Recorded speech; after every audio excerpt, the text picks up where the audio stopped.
Hello, people! I'm here with a game theory centering around one of my favorite games, Earthbound, or Mother 2 as it's known in Japan.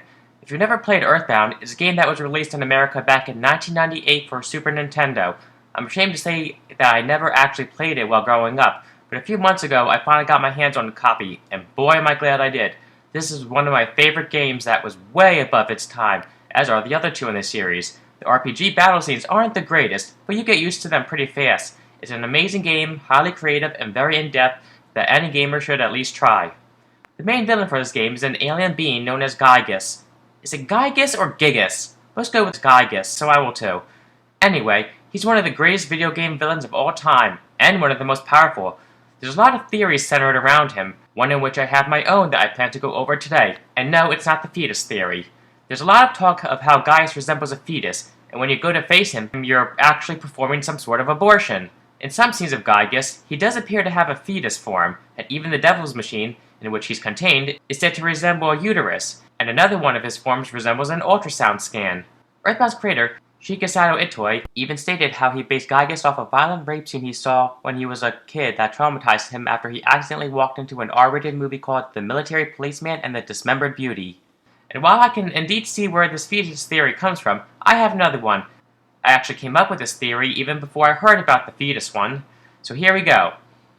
We first encounter Giygas in the game prequel known as Mother Zero, also known as Earthbound Zero, Earthbound Beginning, or simply Mother in Japan. He's the main villain in this game too, and he appears as an alien being, but here he is known as Giygu.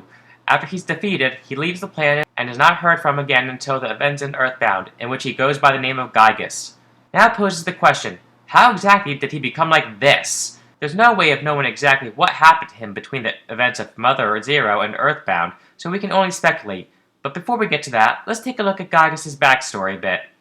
Back in the early 1900s, the alien race that Giygu belonged to abducted two humans, Maria and her husband George. For what purpose, we don't know since it's never stated. Maybe to anal probe them.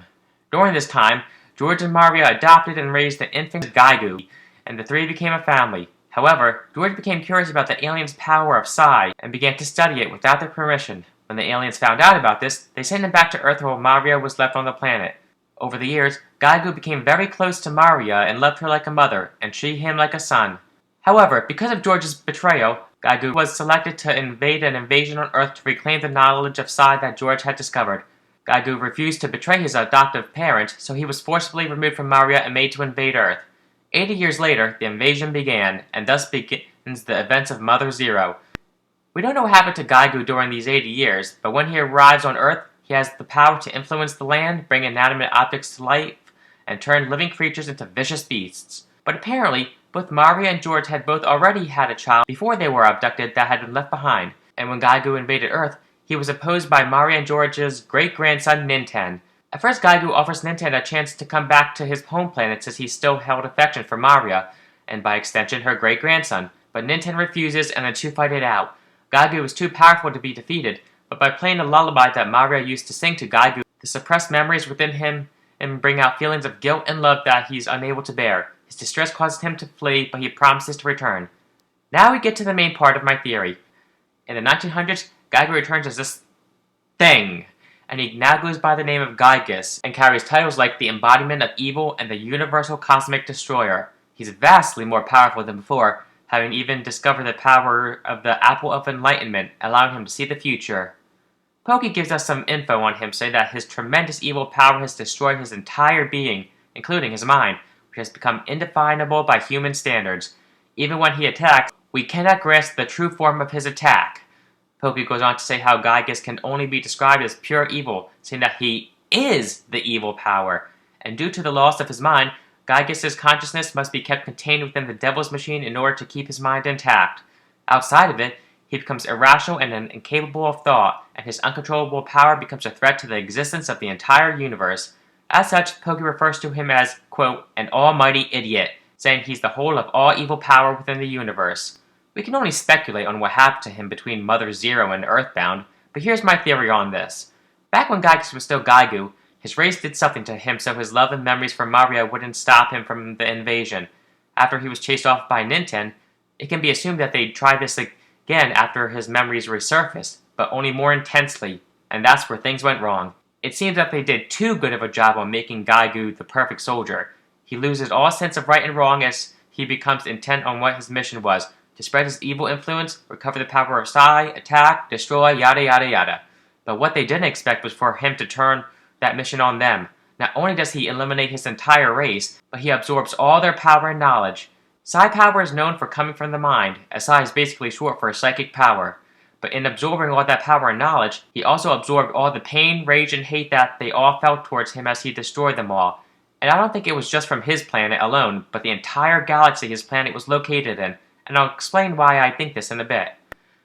After having absorbed all this power and these negative emotions, it transforms him into an uncontrollable mass of death, pain, and hate. All these minds consumed with utter turmoil swirling within him makes him unable to recognize himself within all the chaos, which is why he needs the devil's machine to keep his consciousness intact.